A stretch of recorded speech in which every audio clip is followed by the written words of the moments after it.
All right, we are back. So the first part two was not going very well.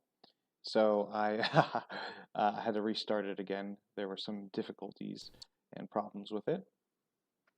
It is going there now. Hopefully, let me see. All right, we're back on track then. All right, so here we go again. I am Father James, and I am part of, I run the Barely Protestant YouTube channel, Facebook page, all this sort of stuff. This is, as you noticed, part two, so you should watch part one if you hadn't seen it before.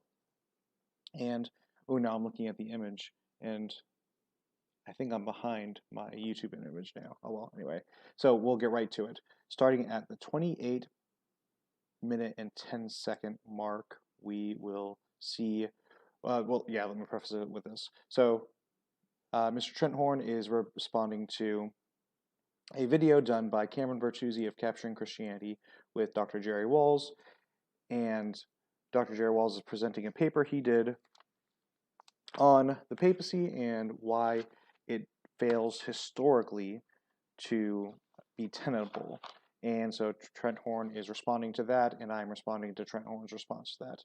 I do like Trent Horn a lot. I agree with him on a lot of things, even though I am an Anglican and he is a Roman Catholic.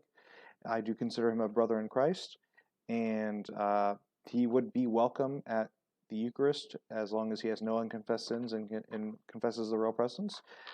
He cannot say the same for me at his table, or at the Lord's table at his parish, which is one of the problems that we have between us as Roman Catholic and as Anglican. So with all that understood, I am responding to this because I think that he gives rather poor arguments against what Dr. Walls is presenting here.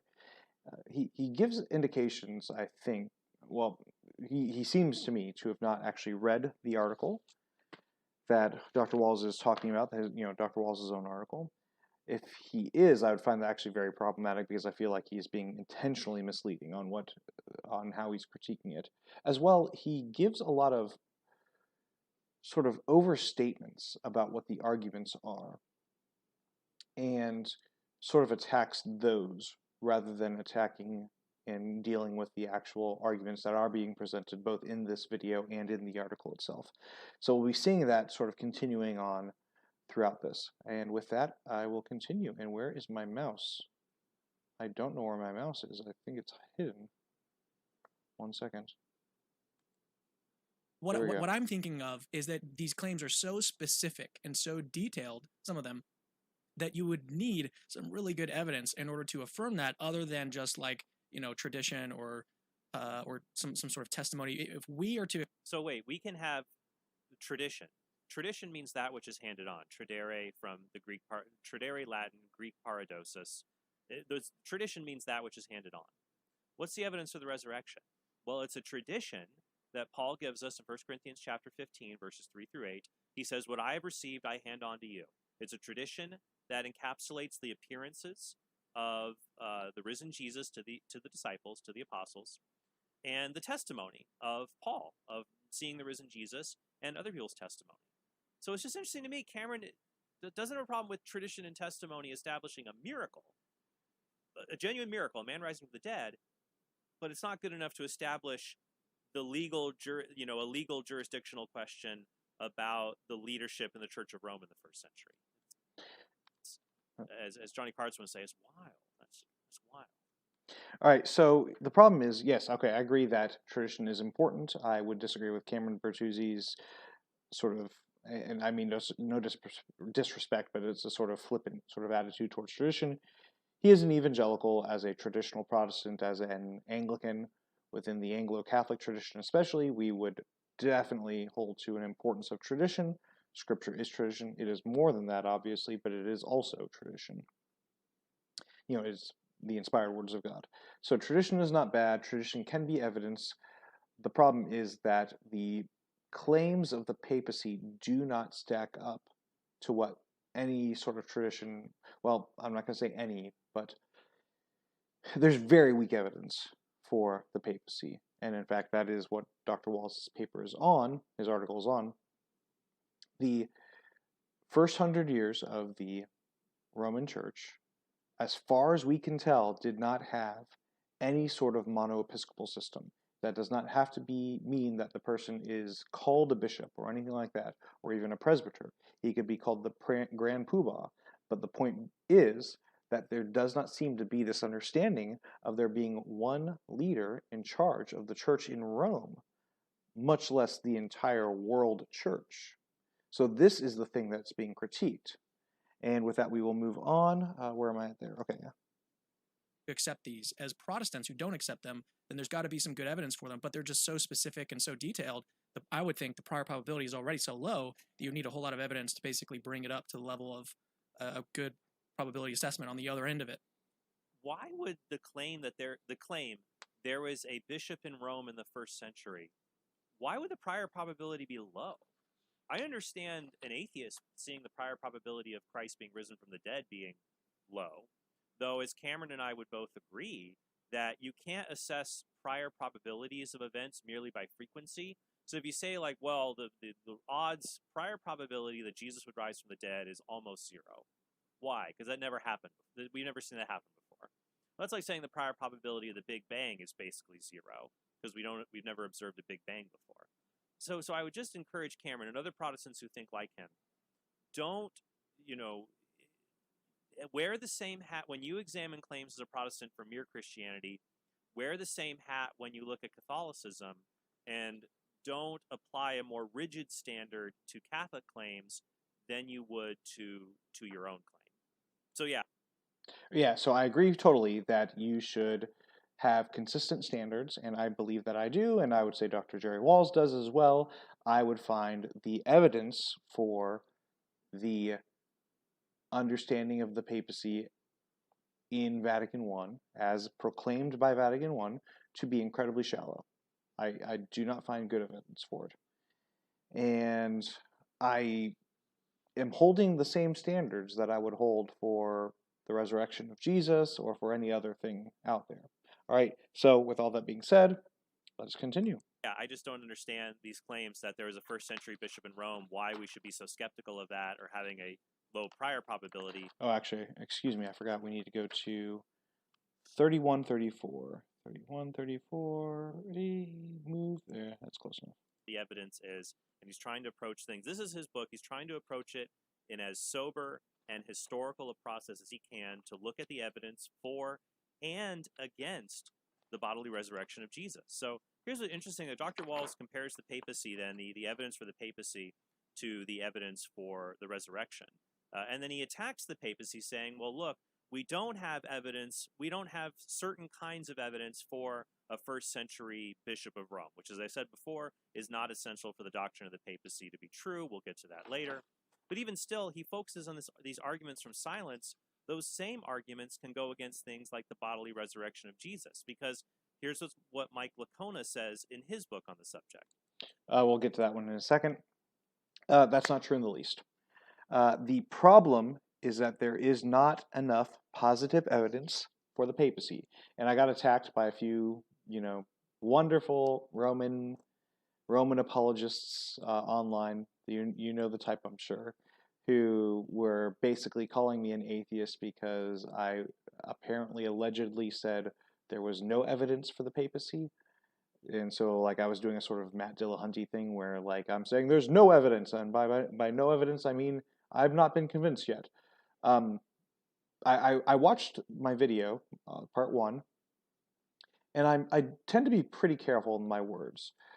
I would generally say, if I ever did say there's no evidence, I would usually qualify it in a very big sense of there's no evidence that is convincing.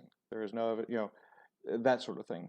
And notice I'm always talking about how Vatican I defines the papacy. So if we're going to play games of technically there is evidence because, there's evidence that there was a church in Rome at the time, so therefore that is evidence that because there was a church in Rome, it's logically possible for there to have been a bishop of Rome, and therefore it's logically possible for that bishop of Rome to have been the leader of the entire church in Rome, and therefore it's logically possible for that leader of the entire church of Rome to have been the leader of the whole church. Yes, yes, if evidence, yeah, we could talk about that being evidence, technically. Yes, in a very technical sense, that is evidence. But I think people understand that we're looking for something a little bit meatier than that. So even though I don't think I ever did say there's no evidence, if I ever do say there's no evidence, I'm not saying that there is no evidence whatsoever, flat out zero, period. I'm saying there's not really any good evidence. It's not really there. I'm sorry. So I really get tired of those sorts of games of like, oh, well, there's technically evidence.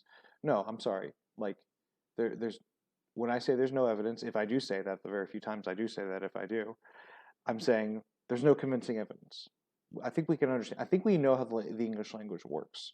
All right, so that's a little bit of a pet peeve of mine. Those sorts of gotcha games that happen far too often on the internet. Don't you love the internet?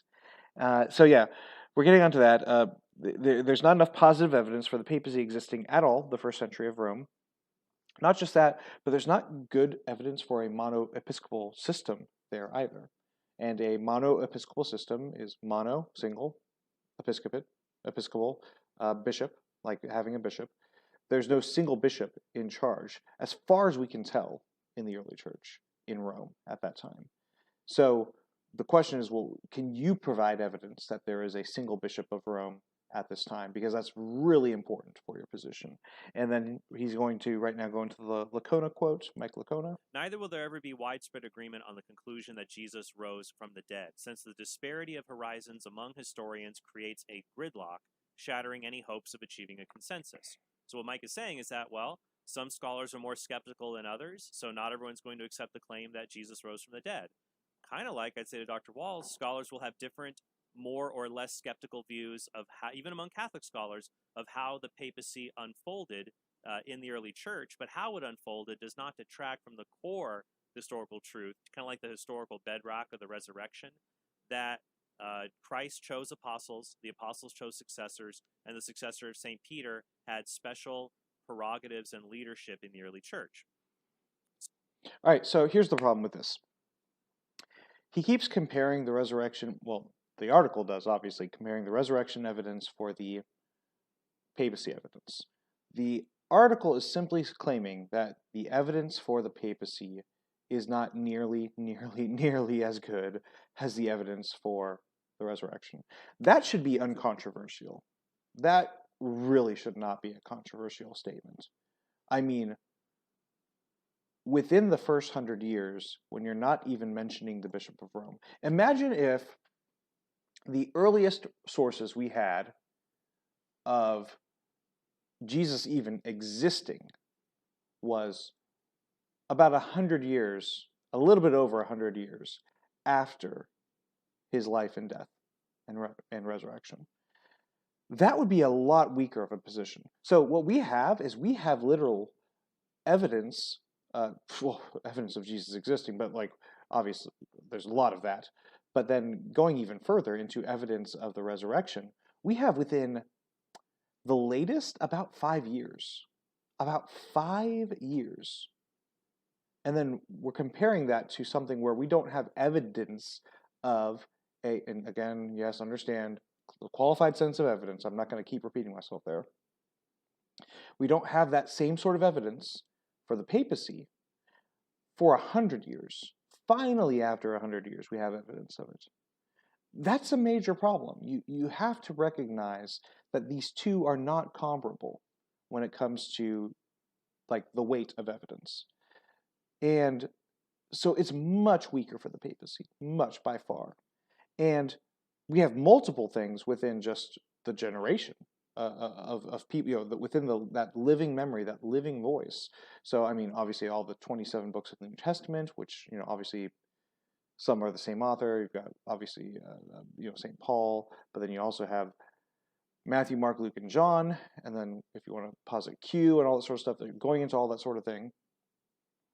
And we have outside of Scripture, we have within a century, non-Christians and Christians talking about Jesus and his resurrection and all that sort of stuff. Or with non-Christians, purported resurrection, that sort of thing. So we have all of these ideas, or we have all this evidence. We don't have anything close to that with the papacy. That should make one pause. And then the question is, are we presupposing that the papacy exists to begin with when we go to that first century of Rome as a church existing? Are we presupposing that there was a papacy to begin with? Or are we saying, well, let's be open to the idea that it might not be there? I'm saying, let's be open to the idea that it might not be there. And I'm seeing a lot of absence of there not being a bishop of Rome, even, let alone a papacy there. That's what we're talking about. So yeah, where am I moving next to? 38. Yeah, we're skipping a little bit forward with this. Now, just to let you guys know, I did these notes about Tuesday of last week, and it's, well, late Tuesday night of this week. So about a week later. It's actually kind of early Wednesday morning right now. I've just had a very busy life, and I want to make sure I do these things. So I'm trying to remember exactly what I wrote and how I wrote it, or I wrote it all here, so it's here, but I'm trying to remember the context of it all. 3108, or excuse me, 3801. We will continue. Presbyters, they're interchangeable with one another. That's another important thing to point out. That was a little bit earlier than what I was wanting, but yes, presbyter and episcopate, bishopric, are interchangeable. The episcopos, or whatever, however you pronounce it, I can't remember right now. It's also late. I apologize. They are interchangeable. That's not any sort of way to rebut Dr. Walls' argument. He's not claiming that he has to be called a bishop and that he has to have these certain titles and powers and abilities. We're just talking about any sort of Episcopal leader, and again, it does not have to be called an Episcopal leader, just any sort of single leader in charge of the Church of Rome, let alone in charge of the entire church. So even if Peter's successors carried out their office through collective leadership in Rome, that does not disprove the doctrine of the papacy. Vatican I never makes any infallible declarations about the nature of the office that Peter's successors held in the early church. All right, so let's look at that then. And going back to Dr. Walls' article.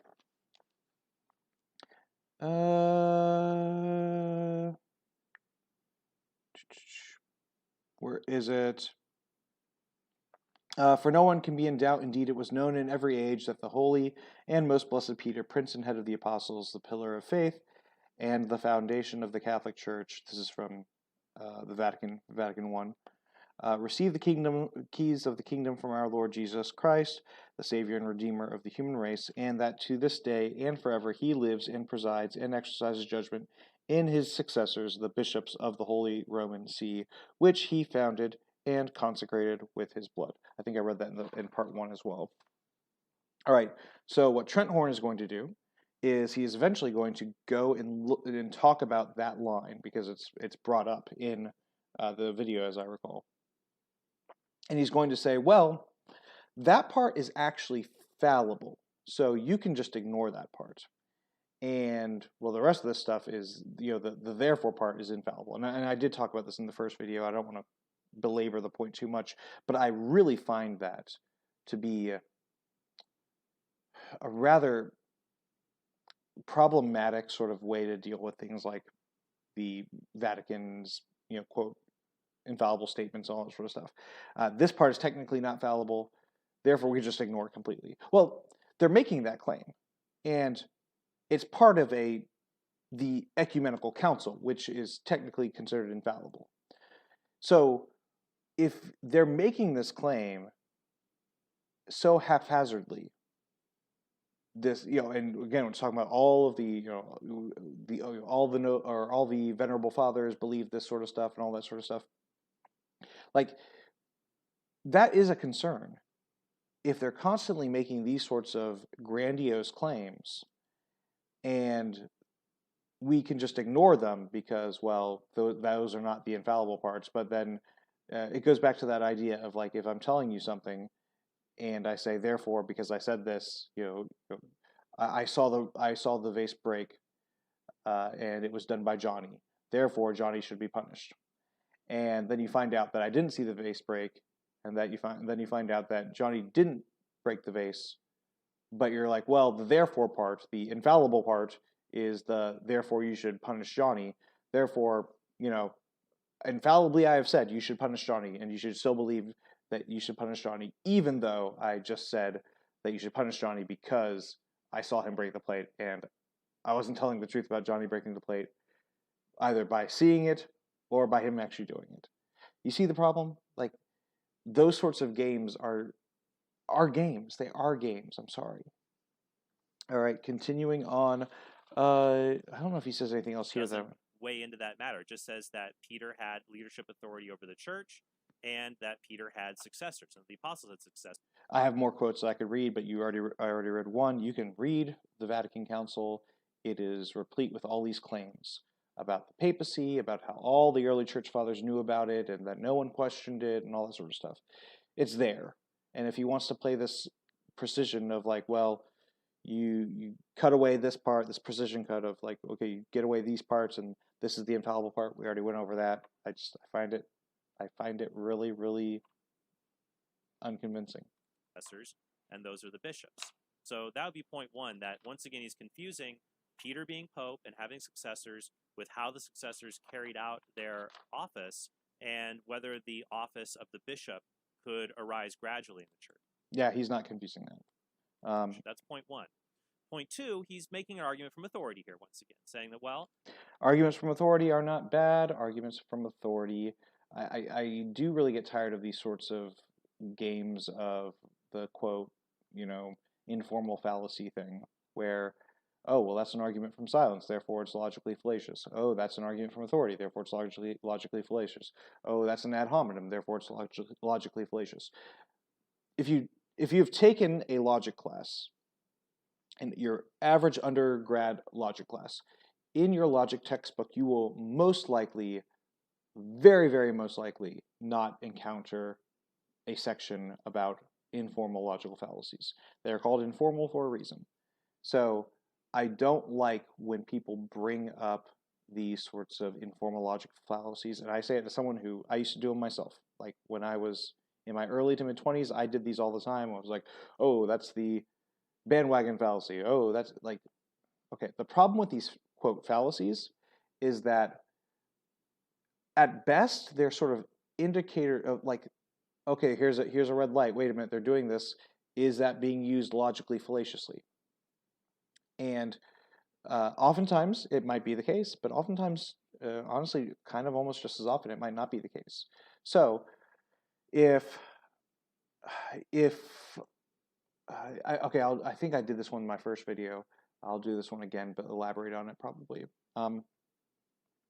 If you like a girl and you tell her, and then she tells you, no, I'm sorry, I don't like you back. And then you ask her why, and then she gives the argument, she tells you, well, I don't like you back because you're ugly and you're kind of stupid. Well, yeah, that might hurt your feelings. But if you were to then respond by saying, that is an ad hominem attack, therefore you actually are wrong, you do like me. I'm sorry, like, or that's an invalid reason to dislike me, or to not go out with me. Therefore, you are logically compelled to go out with me. Like, that's the sort of games that are being played oftentimes when these sort of logical fallacy things go on. Now, I am not necessarily saying that. I'm not saying that I know Trent Horn is doing that.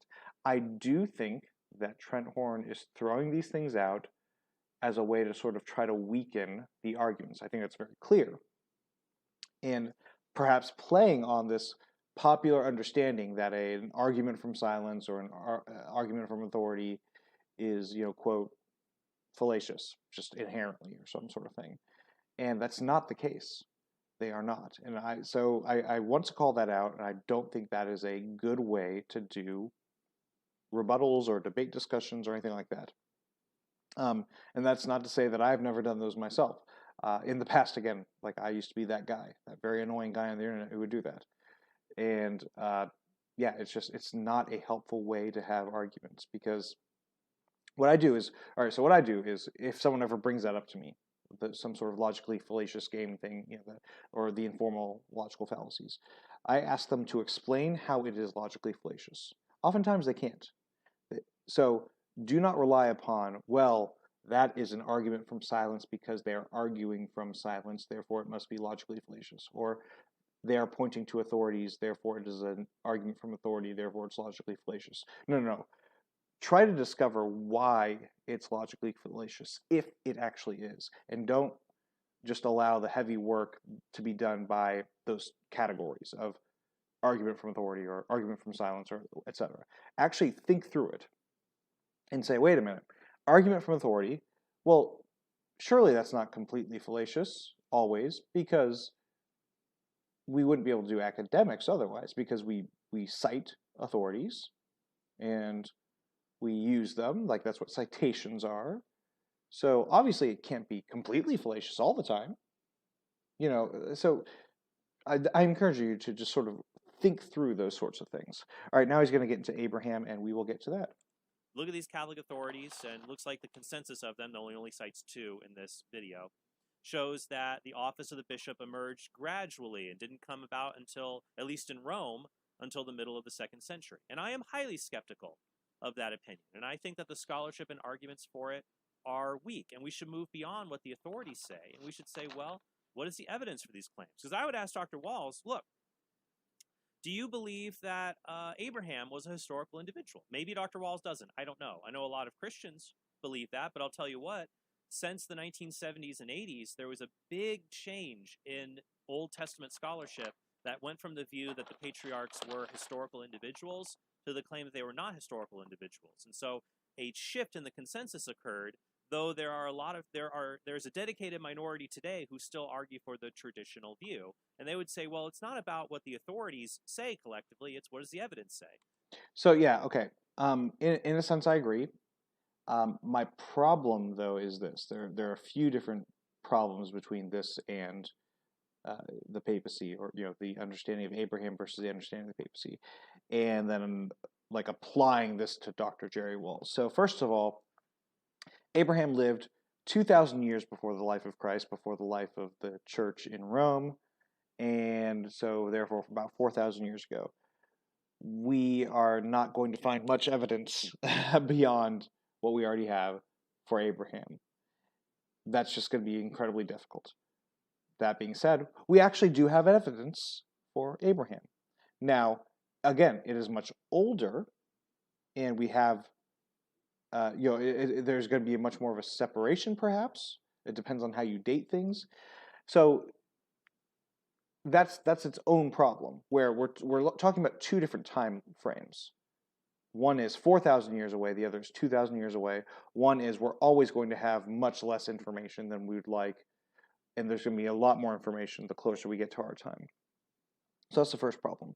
The second problem is that Dr. Jerry Walls is not making just a mere, consensus. So for instance, who are the 2 that he mentioned? Eamon Duffy and another, he actually mentions, I think, more than 2 in this talk, but definitely more than 2 in the paper, the article. But one of the ones he mentions, maybe it was Duffy, but maybe it was the other guy. Eno, I think is the other guy's name, was on some sort of major papal commission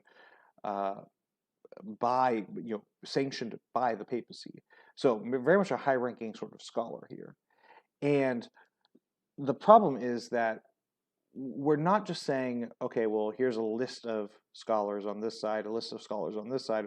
We're talking about believing scholars, not just this sort of like, oh, well, liberals and conservatives and all that sort of stuff. We're talking about believing conservative scholars, whether they're Protestant, Roman, or Eastern. Like, this is a well-known consensus. All right? So there's that problem. And then this is actually something that's not contradicting. So we all agree that Scripture is the inspired Word of God. Trent Horn does, Cameron Bertuzzi does, Dr. Jerry Walls does, I do, obviously. And here we are talking about Abraham, whether or not Abraham existed. We already have as our bedrock foundation that Scripture is true, is infallible. And Scripture teaches Abraham, and Abraham is considered an historical figure based upon Jesus. Like Jesus himself considers Abraham to be an historical figure. So my understanding of Abraham being the historical figure, whether or not we want to talk about the historical part, it's based upon Jesus, because Jesus is the one I believe. I believe Jesus, all right? We don't have anything like that for the papacy with Jesus. So, or you know, with Jesus talking about the papacy. Obviously, there's the passage of Matthew 16:18. I would have multiple problems with the Roman understanding of that. All you can get from there, well, first of all, the consensus of church history, by far the majority that I've seen, and I've seen like works done to sort of show this as well. The interpretation of the early church is not that Peter is the rock. In fact, it's usually the confession of faith that Peter gives is the rock. In Matthew 16:18, for those who don't know, it's the one, you know, thou art Peter, and upon this rock I shall build my church, and the gates of hell shall not prevail against it, all that sort of stuff. All right, but obviously there's a play on words going on. You've got Peter and you've got the rock. There is that play on words. But then the problem is that even if we want to say that Peter is the rock that Jesus Christ will build his church upon, rather than the faith that, or the confession of faith made. All right, so Peter is the head of the apostles. You still need to demonstrate that Peter's the head of the apostles, who then goes to Rome and starts a church there, or takes over the church there, or leaves his successor there in some sort of sense. And the whole point is that that entire evidence, or that entire line right there, all of that, there's not enough evidence for it. And not like there's almost enough evidence, but not quite, but there's like kind of closer to the no evidence side. All right? Then we look at the next section where, well, okay, if there were a successor here, well, let's see what about the evidence for successors. And we don't see, again, much evidence, if any, of successors of St. Peter, named by any sort, until over 100 years or so after the church in Rome was begun. So you see all this, this is all like majorly problematic for this side. We don't have Jesus talking about any of that. We don't have Jesus talking about how he's going to have Peter sent to Rome or anything like that. We don't have the inspired word of God saying that. That's why this Abraham argument, you can talk about what you want about the historical side, but if we're believing Christians and we're having this conversation, we're going to take Jesus over the historians. And Jesus talks about Abraham. Jesus doesn't talk about the papacy being in Rome or there being a papacy at all. The most you have is that Peter is the leader of the apostles. And, well, he does talk about giving Peter the keys to bind and loose, but then he also gives the apostles the keys to bind and loose as well in Matthew 18:18. So, like, that just is not comparable. I'm sorry. Let me go here. Of course, that changing of the view about the nature of the historicity of the patriarchs comes from Jonathan Van Zeters and Thomas L. Thompson. That their classic work back in the 1970s, 1975, 73, they were writing.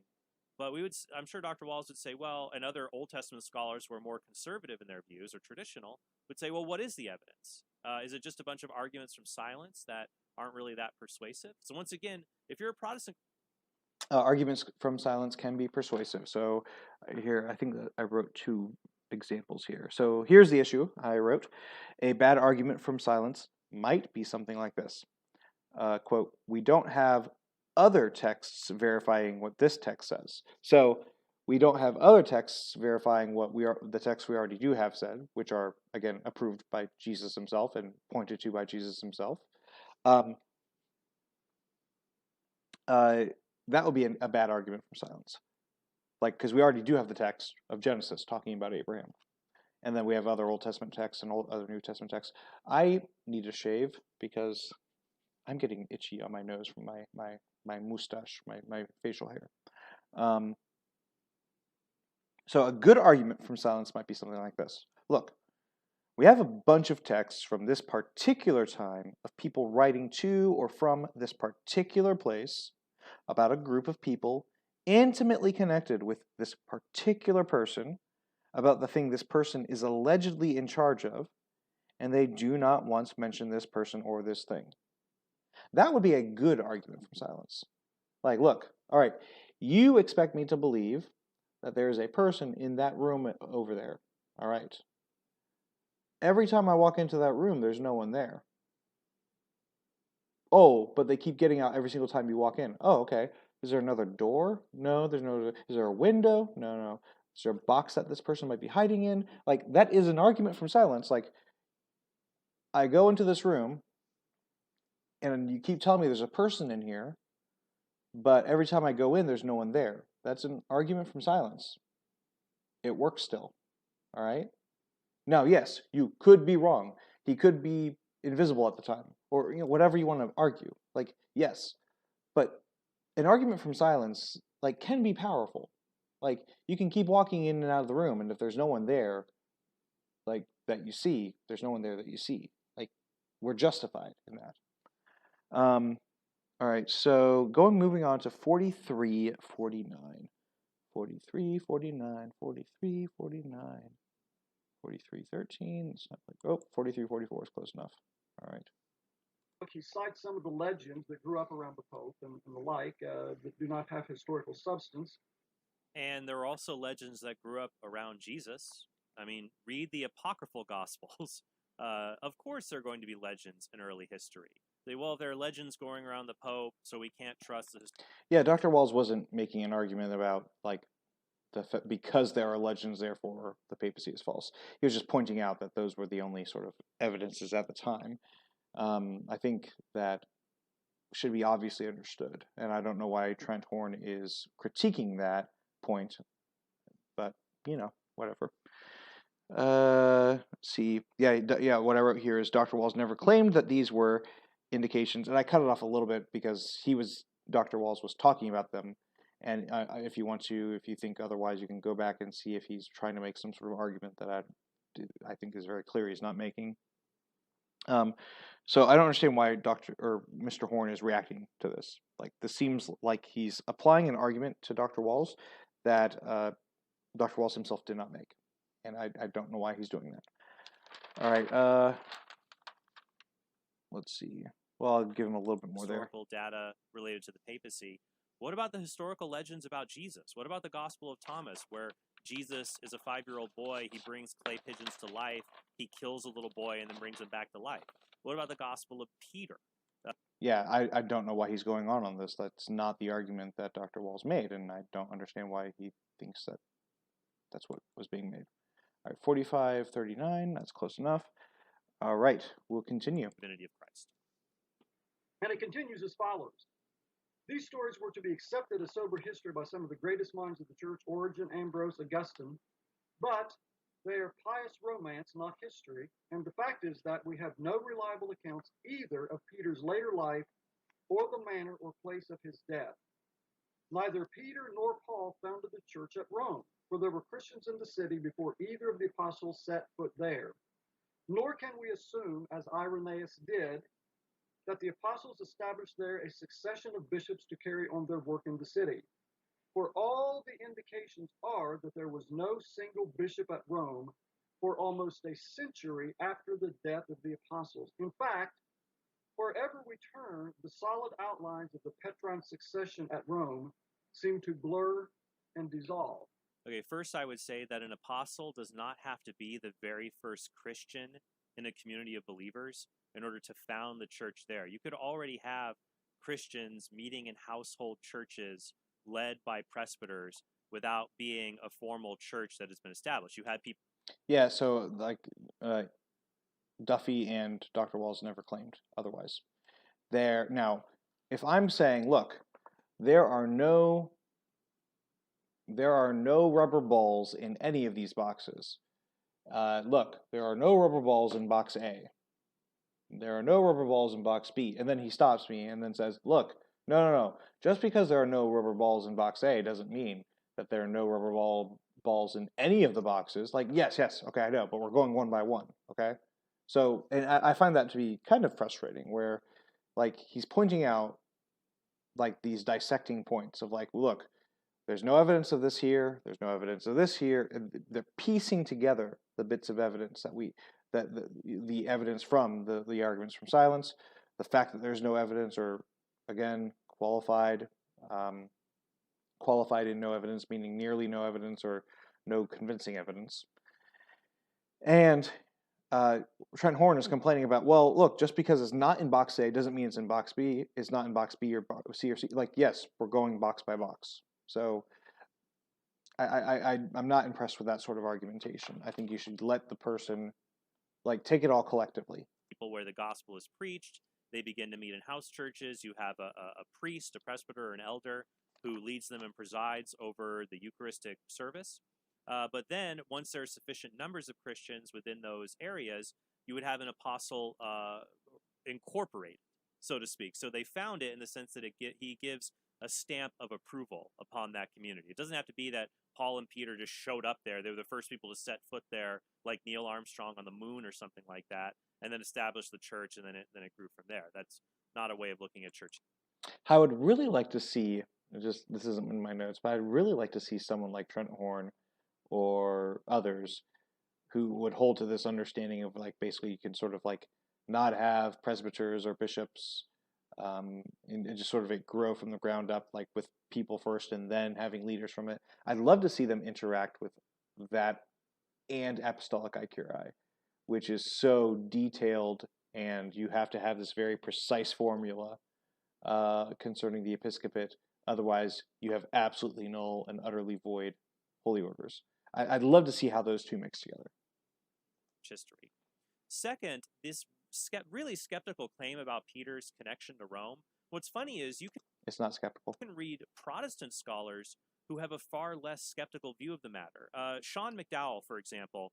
Sean is the son, he's a great guy, by the way. Sean is the son of Josh McDowell, who wrote More Than a Carpenter, very famous Protestant apologist, an apologist for mere Christianity. Sean wrote, actually, the definitive treatment on the fate of the 12 apostles. So he did a whole PhD dissertation on this, wondering, okay, well, what happened to all 12 apostles? We heard they were martyred for Jesus. Can we prove that? And so Sean says, when it comes to Peter in Rome, he says, it is historically very probable that Peter was in Rome for at least some period of time. And if you watch my videos dealing with Mike Winger and his arguments against the papacy, I go into that in even more detail. D.A. Carson, Douglas Moo, very prominent Protestant scholars, they say that Peter was in Rome at about 63 AD, which they date as the composition of 1 Peter. Also, if we're going to talk about the work of Eamon Duffy, we should also quote the other things that Duffy writes in his book, Saints and Sinners, which is a history of the papacy. So what does Duffy say? What does his scholarship lead him to conclude? He says, in the beginning of the book, Peter is the leader, or at any rate, the spokesman of the apostles. He says in page 5, the office of Peter to proclaim the church's faith and to guard and nourish that faith would lie at the self-understanding of the Roman community and their bishop, in which it was believed the responsibilities and the privilege of the apostle had been perpetuated.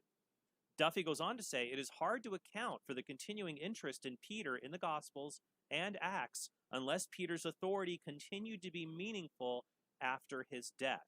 So the idea that the early church was wondered about Peter, he figures so much in the New Testament, well, because Peter's authority was present in the early church. Even when you look in the New Testament, Paul makes it very clear. He says, I oppose Peter to his face in Galatians 2. Paul is making an argument saying, look, I didn't get this from human traditions. And Paul says in Galatians, I'm not pleasing people. I'm not trying to please people. I'm not even trying to please Peter. He doesn't say, I'm not trying to please people. I'm not even trying to please Peter. Trent Horn does quite a few of those where he adds a little bit to what's actually being said. He did that with the Ignatian epistle, I think, in the first video, and I corrected him on that. All right, so there are a few things. I actually let that segment go a little bit too long. Apologies.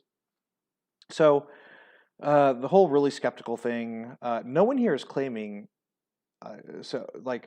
everyone here, as far as I know, understands that Peter is the head of the apostles. Like, no one here is claiming otherwise. Now, you have Protestants and mostly evangelicals who would say otherwise. No one is claiming that, all right? Vatican I is the issue here, and that is the central part of the paper, the article. If the papacy rises or falls on Vatican I, so we need to go to what the Vatican I standards are. Not, well, nice things were said about Peter because he was the head apostle. Not, oh, well, he was given the highest honors. Not, oh, well, eventually there's this, quote, development or evolution of doctrine to where there was a, sort of esteemed. They cannot be corrected even by an ecumenical council, or over. They are not. Ecumenical councils are not higher than the papacy, according to Vatican I. Papal infallibility, when speaking ex cathedra, the Pope speaks infallibly. These are the issues, and we see nothing even remotely close to that as understood. You understand, we go from that, going all the way back to the beginning with Rome in the first 100 years, the first 100 years, and we're having trouble establishing that Peter even was there, that he was even there ever, or sent successors of his at all ever there, let alone this whole Vatican I understanding, that every venerable father and everyone always believed that all this different stuff about Peter. All right, there's such a huge disparity there between the two. All right, so it's not convincing to say, look, Peter's the head of the apostles, therefore Vatican I. Like, I'm sorry, like, you're going to have to build a much stronger case than nice things are said about Peter. Like, it has to be better than that. Sorry if I'm getting a little bit animated with that. It is late at night, and I'm doing a prayer book class, so I've been studying and getting ready for that, and I'm also teaching, and it's been fun. Hopefully I'm not being too animated. So, what else? St. Peter to even there. Oh, let's continue with that part now. Who cares about Peter? Because he's the leader of the church. That's why. Paul's authority, he can even go against the head honcho when he feels like the head honcho, he hasn't erred in theology, but he did act hypocritically. He erred in his personal conduct. How is that not erring in theology? Why is hypocrisy okay? Like, it's an erring in theology. Anyway. Also in Paul's letter to the Corinthians. Actually, no, let me see. I wanted to go to 5109 next. All right, 51. Well, it's close enough. But Peter was not, okay, he was not the first bishop of Rome. There was not a continuous succession of bishops following Peter, as Vatican I would have it. That is not the case. And as they tell the story, what you have in... So but remember, he hasn't shown from any of this evidence that there were no successors. The critical Catholic scholars are only skeptical about the existence of a single bishop in the first century of Rome and a successor carrying out his office in that way. Not necessarily a successor of Peter carrying out his office in the church as maybe a fellow presbyter, a fellow priest, but kind of like a chief presbyter who operates collegially with others. Yeah, the only way it would work is if you presuppose the papacy works, or that the papacy is true, and then you don't allow that to be really questioned, and then you go from there and try to find evidence. You're going to the evidence and trying to find, just the information and trying to find evidence to support the position that you already hold to. That's not convincing. It simply is not. So what has been shown in the article is that it is highly unlikely St. Peter planted a church in Rome. It is highly unlikely that St. Peter led a church in Rome.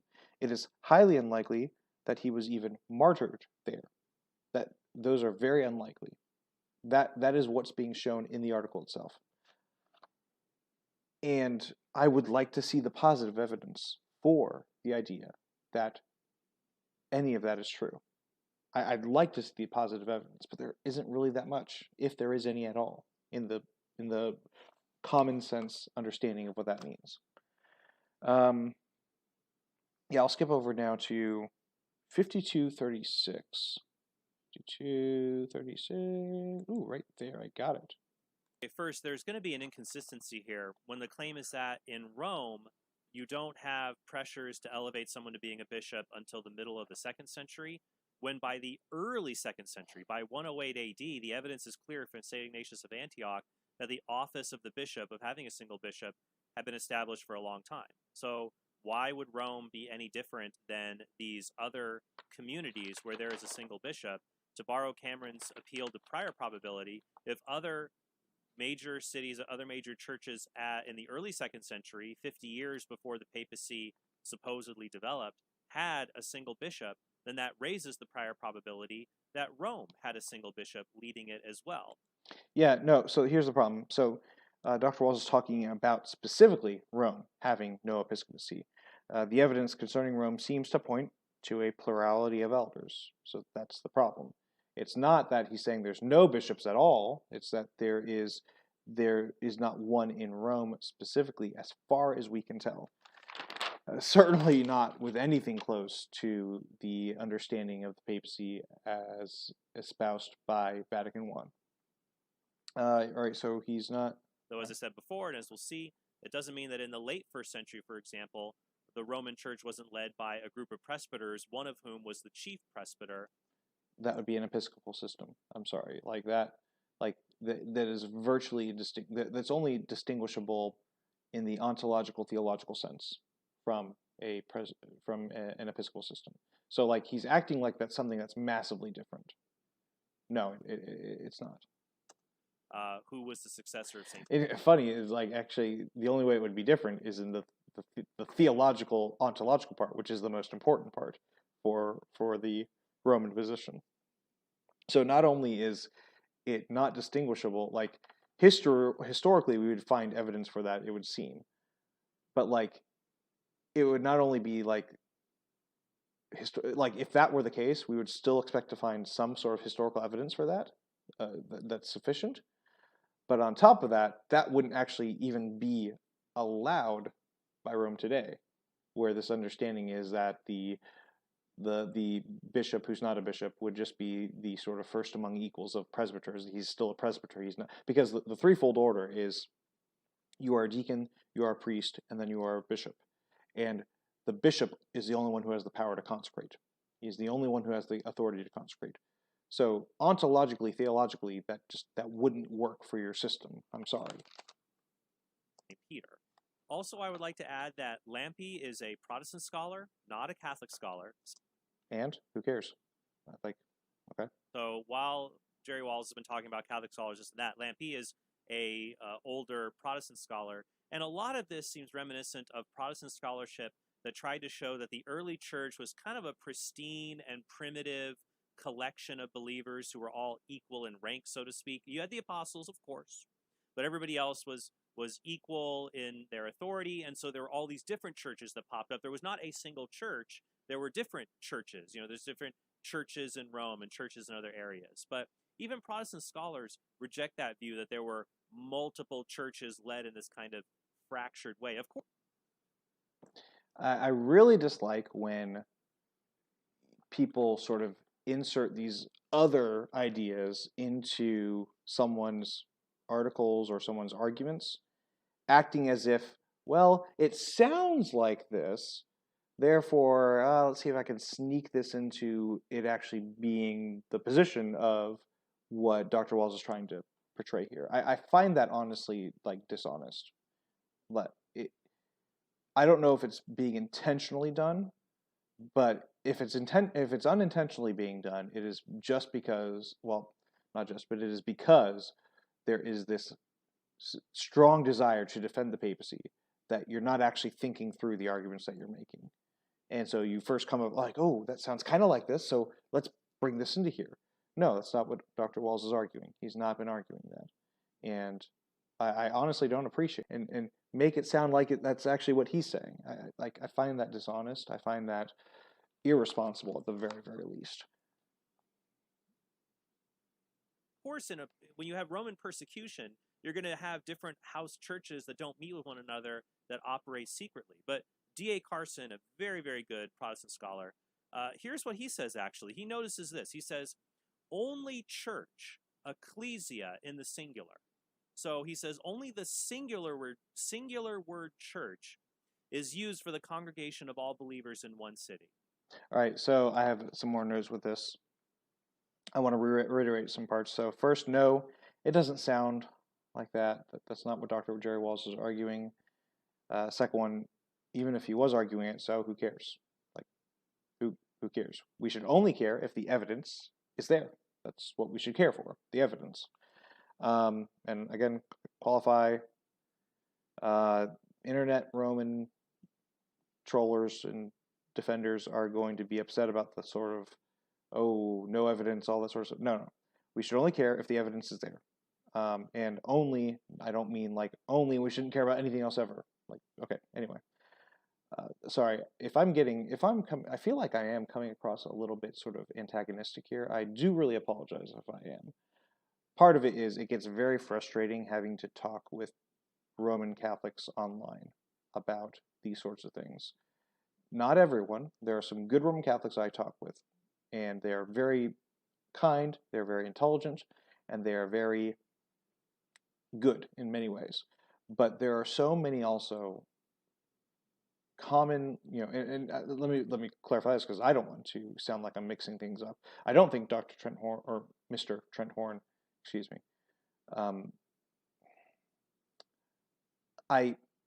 I don't think he would necessarily be one of those people who would be the sort of people I'm talking about.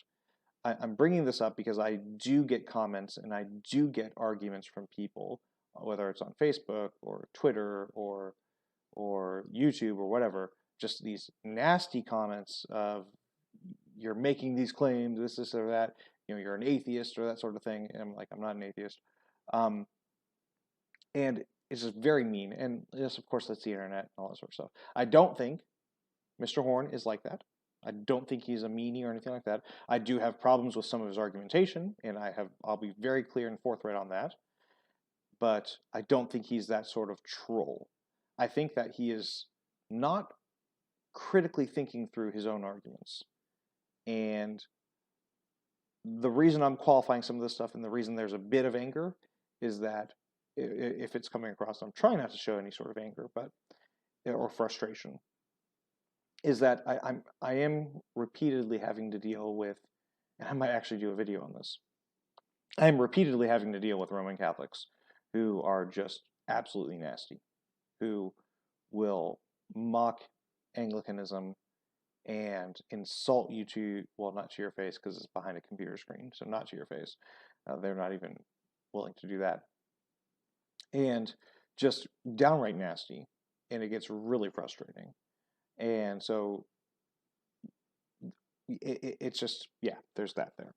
All right, so continuing on. So he gets to the Carson quote. So there's really not a reason to give this D.A. Carson quote. No one's denying what is being said there. He keeps inserting this idea of a sort of chief presbyter, as if that is what scholars are claiming, that it's only sort of a chief presbyter, but it's not even that. Like, there is no single leader. That's the whole point. So we'll continue. Never churches. You never hear about churches in the different cities, just the church. There is one church. One reads of churches in Galatia, which was a region. It was not a city. It was a region, the region of Galatia. But of the church in the church in Antioch or Jerusalem or Ephesus. Thus it is possible, though not certain, that a single elder may have exercised authority in relation to one house group, a house group that in some cases constituted part of the citywide church, so that the individual elder would nevertheless be one of many in that citywide church taken as a whole. So you would have elders over house churches, but not that they are fractured churches. You have the church. So you have multiple elders within a city. And you would have either a bishop presiding over the elders, as we see in the letters of St. Ignatius of Antioch, or a chief elder, a chief presbyter carrying out the duties within that city. But not that you have separate churches. You still have just one church that's overseen and a singular leadership growing from that. Right, yeah, so that's why I put in that part. So he keeps inserting this idea of a chief presbyter, as if that is what the scholars are claiming against. You need, yeah, I'm just repeating myself at this point. Yeah, there is not evidence, there's not good evidence for St. Peter being connected to Rome in any significant way, And then from there, you have to have him and his successor there, or maybe he sends his successor, but again, not really evidence for that either, good evidence for that. And that he was not only in charge of the church at Rome, but is in charge of the church, the big C church, the church universal. Again, nothing close, even close to Vatican I. Even then, again, having a bishop at Rome, okay, that's not enough. I mean, merely having a bishop, that's not nearly enough to say you got a pope. I mean, having a monarchical bishop in Rome is not enough to have a pope. It's necessary, but it's hardly a sufficient condition. And again, it's interesting. So heads I win, tails you lose. So yeah, I find it odd when he puts this out. Heads I win, tails you wins. Like heads I win, tails you lose. No, like yes, everything that Dr. Jerry Walls just said there is perfectly legitimate, and it only makes sense. So this idea of it's a catch-22 for those in the papal communion, please explain how this is a catch-22. So even if you could show there was a first century bishop of Rome, that's not enough for the papacy. But yeah, like that is perfectly legitimate. That makes perfect sense. There was no such bishop. So it's an interesting kind of argument here. I don't know why it's a bad argument. But there were other places that had bishops before Rome did, which is really interesting. So one of the most interesting pieces of evidence. Yeah, that's interesting. It should make us very skeptical of the idea that there was no bishop in Rome when there were bishops in all the other churches that Ignatius of Antioch is writing to. So I'll let Jerry talk about, Dr. Walls talk about St. Ignatius of Antioch. That is often cited in this regard is Ignatius and his 7 letters. And what's fascinating is in these 7 letters, there's like at least 40 references to the bishop. I mean, he's really obsessed, you might say, with episcopal power, with bishop's authority and the like. But here's what's fascinating. All of these 40 or so some references to the bishop and his importance and his authority occur in just 6 of the letters. There's only one of them where you do not have a mention of a bishop. And again, it's very striking, and this is one of the pieces of evidence that historians find very striking. The letter written to Rome is the one where there's no bishop mentioned. So other churches, he mentions the bishop. But in Rome, where you supposedly have the bishop of bishops residing, he doesn't mention a bishop. Now, Roman Catholics, attempt to explain this various ways. Well, he didn't mention him because he was trying to protect the bishop. He was afraid that if he mentioned him, he would, endanger him, things like that. I kind of worry that that's a kind of argument from silence. Exactly, and it's highly speculative, and no evidence whatever to support it other than your a priori dogmatic commitment to papal theology. Well, no, I was saying that the argument that you gave about Irenaeus not including letters to bishop or including bishops' names and everything in his letter to Rome, that kind of sounds like an argument from silence. How so? I'm not sure I'm getting it. So he mentions bishops in every other letter. He's almost obsessed with the authority of the bishop. It's like 40-some references scattered throughout these letters. But when he writes to Rome, where supposedly the bishop of bishops lives, he doesn't mention a bishop. Well, I think it would still fall under the heading. So I don't think that every argument from silence is necessarily a bad one. I'm just saying that it kind of falls under that heading. So if you could build an argument that says we would expect him to say this or mention these people, if we can build that expectation, then the argument, whatever you call it, doesn't matter. If the argument is good, it doesn't. Yeah, so I really want to reiterate what Cameron just said. He just said what I've been saying, that, I mean, it's an argument from silence. Well, I'm not even sure it would necessarily be that, but if it is, that doesn't mean it's a bad argument. So yeah. Exactly, and I think the way he talks about the bishop in the other 6 letters is precisely what leads you to think if there were a bishop in Rome, especially a bishop as important as Roman Catholics say, he would certainly be mentioned. That's what I'm saying. Okay, Cameron is absolutely right here. This is an argument from silence, and it is an incredibly weak argument from silence. I have never been impressed with this argument, and it really boggles my mind even that someone like Eno or Duffy or even Catholic historians would buy into this kind of argument. Because here's the thing.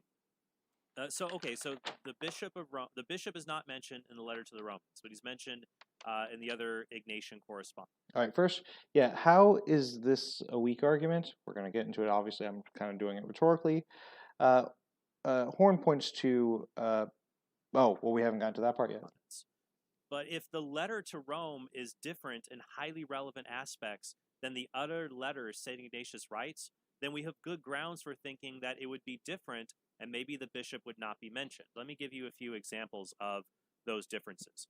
First, the other letters that Ignatius writes to like the Trallians or the Smyrnians or the Ephesians, whoever it may be, he's always correcting them, saying, obey your bishop, obey your bishop, obey your bishop.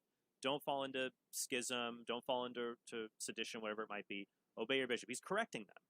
But then when he writes to Rome, he simply he doesn't correct them at all. Instead, he does something he doesn't do in any of his other letters. He heaps effusive praise onto the church at Rome. He says the church at Rome is worthy of praise, worthy of obtaining her every desire, worthy of being deemed holy. He says the church at Rome presides in love over the other churches. Now, that Greek word presiding, that...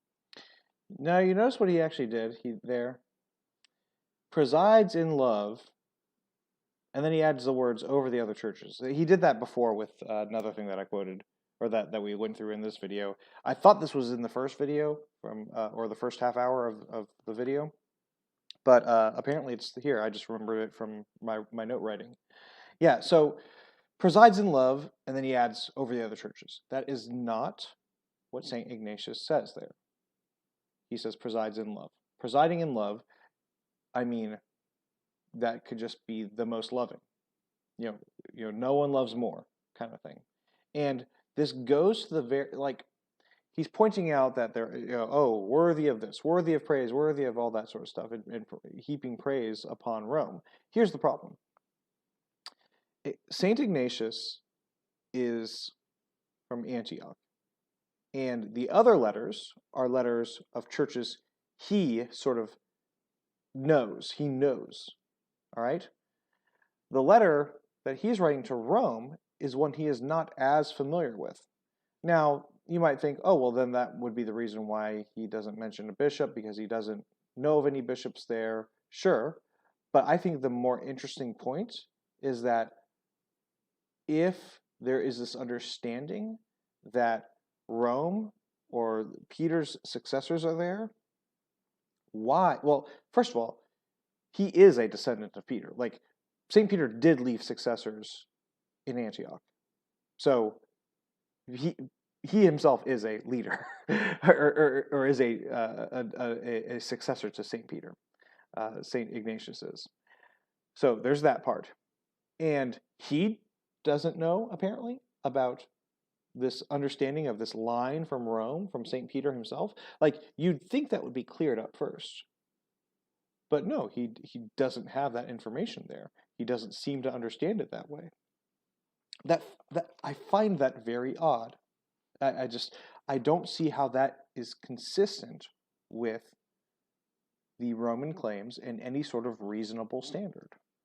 That Ignatius uses, he uses it in another letter to the Magnesians. And there, to the Church of Magnesia, he says, your bishop presides in the place of God. So he always uses the word presiding in a leadership faculty in the church. So just as the Bishop of Magnesia... Presiding, it depends upon the context. Presiding in love just means you love more. You love... It goes back to that whole understanding of sort of Greek hyperbole. I don't think maybe I talked about it in the first video, but basically there is this sort of Greek hyperbole where we heap praise upon people and that sort of stuff.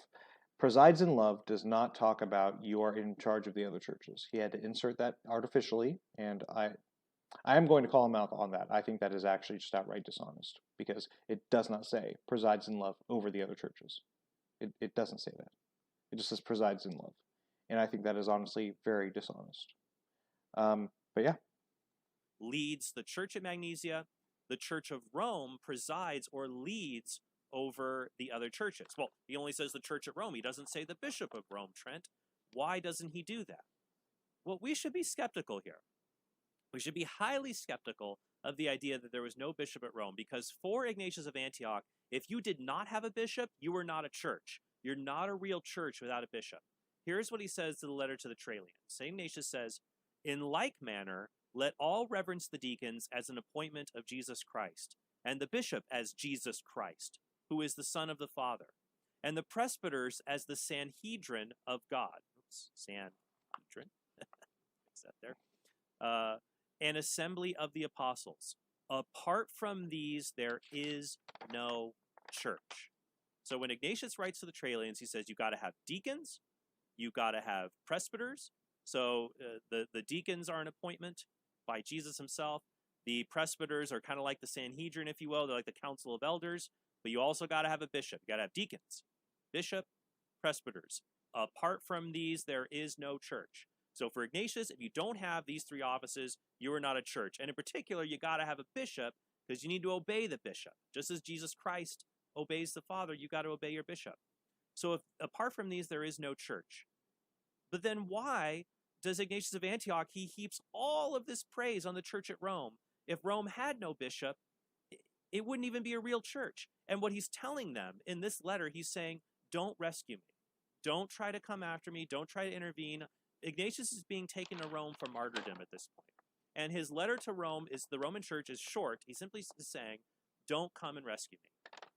That is all. I don't want you to, don't try to intervene. Don't put yourselves in danger. He's appealing to them to not do that. And guess what? If they weren't a real church, he could have said, don't bother intervening in my affairs because you're not even a real church anyways. You don't even have a bishop. He doesn't do that, though. He never undermines them at all. So there's a simple argument here. If, for Ignatius, to be a real church, you got to have a bishop. And if the church at Rome is worthy of praise and emulation and is such a great church, then the church at Rome need to have a bishop as well. All right, so here's some problems. All right, so concerning his epistle to the Trallians, this would be St. Ignatius's epistle to the Trallians, that he points out and then compares it to the epistle to the Romans. A few points should be brought up. First one is, I don't think it's necessary to understand that he is claiming that without the threefold office, one local area is not at all a church. It seems plausible that he is referring to there being a leadership structure. So it doesn't have to, again, be this whole idea of like, well, you have to have a threefold ministry and therefore you are not a church. It seems it makes sense, I would say. It's at least plausible that he is saying without leadership, you don't have a church. That is a valid, I would say, a very valid way of understanding this. The second one is, it's not necessary in the least to think that St. Ignatius believed there was or was not a single bishop in Rome. He might have simply been unaware of their structure. In fact, there are indications he hasn't even met them in chapter 1. So it is important to understand that it seems, and I already touched on this before, that actually, according to the evidence that we do have, that St. Ignatius himself had never been to Rome until, he was going to be there with this, execution, his martyrdom. And so therefore, he doesn't have much information on the church in Rome. Again, now you might immediately think, oh, well, therefore, we can't have him as evidence of whether or not there was a bishop there. I think the more important point is actually, well, if the Bishop of Rome was so important, why does the other successor of St. Peter not know about him? That is the far more important question. Why does the successor of St. Peter in Antioch not know about the successor of St. Peter in Rome? That's a major problem if we're doing the Vatican I Roman paradigm. It does not make sense, and even with the best of configurations, it still is very difficult to take seriously as a position. Number 3, his continual repeated request is that they not save him from martyrdom. This is in the Ignatian epistle to the Romans, St. Ignatius' epistle to the Romans. It is very much plausible that he spoke highly of them for this very reason. So again, it goes back to that whole Greek hyperbole thing. He's speaking kindly of them in a way of saying, like, look, he's heaping all this praise on them. Please don't save me. Like, you're not going to insult someone and then say, please don't save me, or please do this action that I would like you, or please don't do this action that I would like you not to do. So the praise makes sense because he's going to them, and he's about to get martyred, and that's the city where he's going to be martyred in, and he's saying, please don't rescue me. If you're going to, I mean, it's a basic understanding of humans. There's nothing dishonest or evil about it. Like, you're going to praise people and sort of, quote, butter them up, and then be like, okay, please, here's my request. Like, I'm sorry, that's not necessarily wrong. Fourth one, Trent Horn seems to keep misunderstanding the argument. It's not that there's no leadership in Rome or there are no bishops in Rome even. The claim involves 2 points. Point 1, the evidence for St. Peter having any substantial, intimate connection to Rome is weak. All right? The evidence is incredibly weak for understanding that St. Peter has any sort of substantial connection to Rome. And its negation, however, is strong. There is strong evidence for the negation of that claim. The second point is that there was no mono-episcopal system in Rome. That is a very different claim. So even if he knew the church in Rome, he might have known of multiple leaders, even multiple bishops. But there was not one in charge of all of the others in Rome, much less all of the others in the world. You see, that is a very different claim. Maybe he knew of a bunch of bishops in Rome. Maybe he knew of none. But he clearly, I would say, doesn't seem to know of a single bishop of Rome who he can talk to, who is also then, going even further, in charge of the whole world. That is the problem here. All right.